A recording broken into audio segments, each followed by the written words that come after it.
Jackie's Warrior quickly in front here by 2 lengths.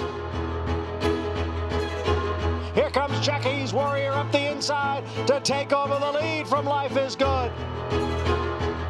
And Jackie's Warrior remains undefeated here at Saratoga, and he wins an unprecedented Grade 1 stakes at the Spa for the 3rd straight season.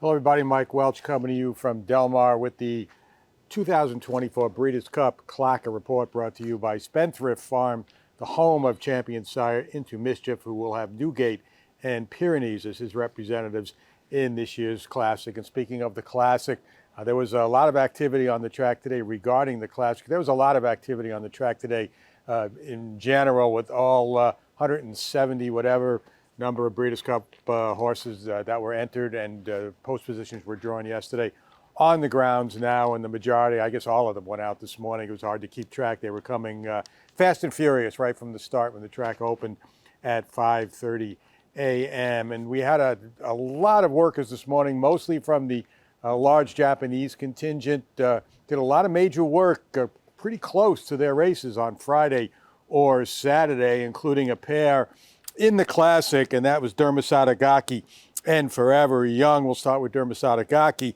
Worked a pretty quick 5/8, considering his race is only now 4 days away on Saturday.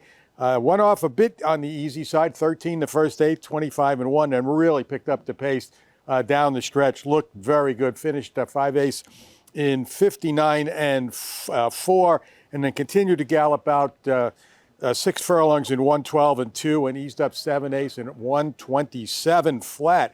A very good work for Dermasatagaki. Just the main concern is it too much on top of his race here Saturday? Also, Forever Young, a busy morning for him as well.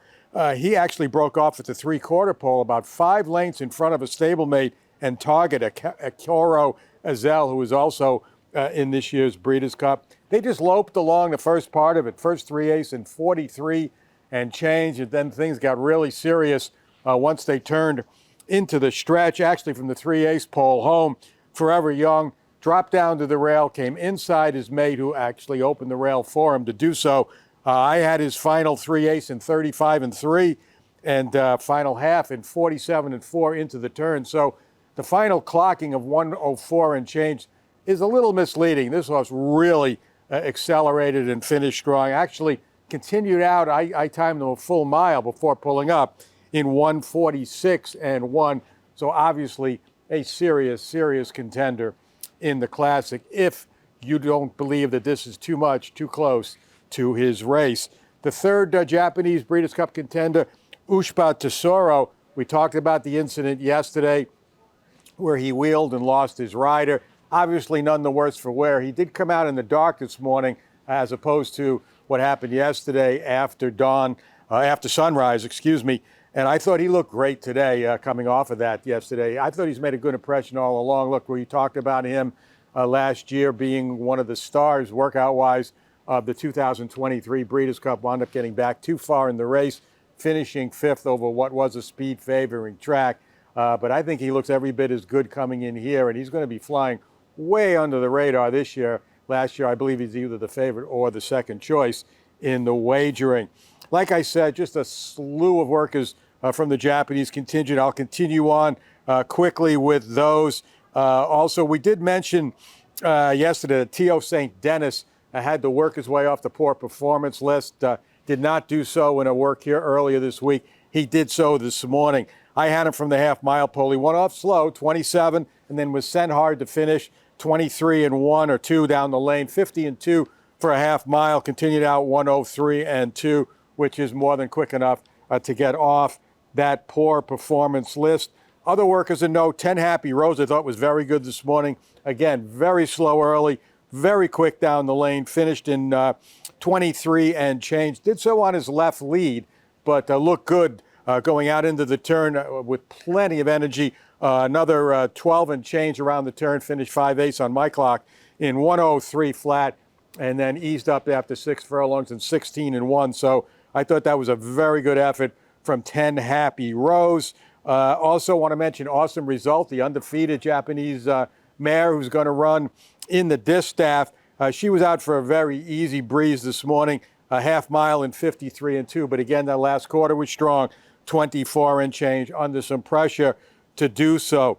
Others I want to mention from the Japanese that went out this morning included Shin Believe, a very, very average-looking 5/8 for this turf specialist, 106 and change.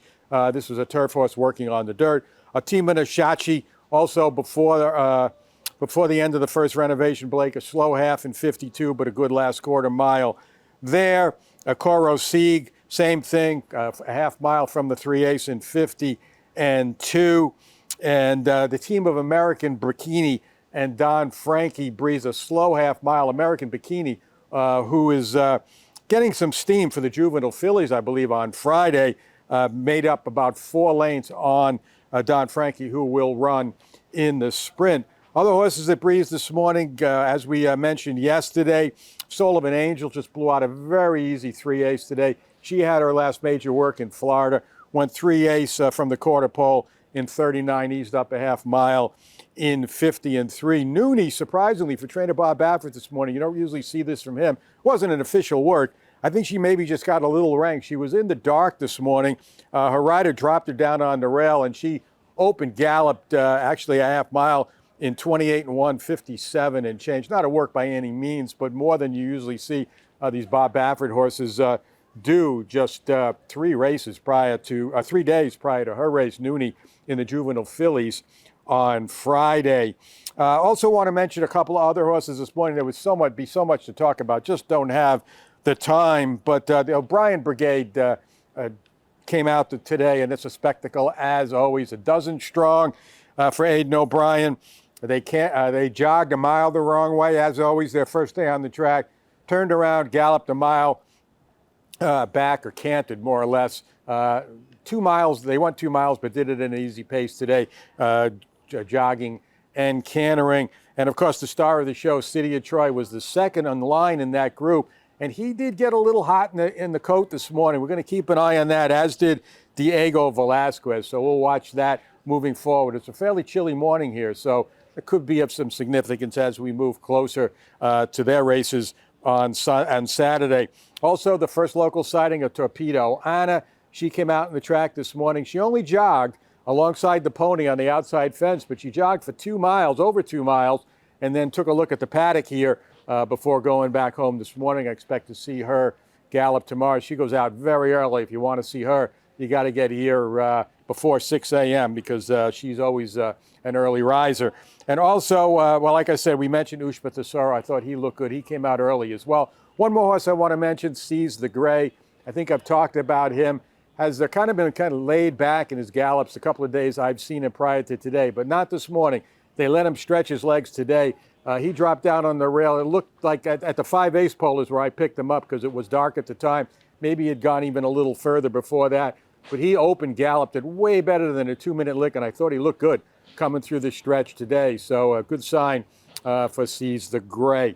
Well, that's it for now. I'm going to have a much more detailed version of what happened this morning in the written report today later on DRF.com regarding this morning's activities. And again, we expect things to be really busy tomorrow. We will probably see the Europeans do a lot more. The turf course was not open for business today. I expect it'll be open and quite busy tomorrow morning as well. So again, we're getting close now, only a couple days away from the 2024 Breeders' Cup. For the best coverage, again, stay right here at DRF.com.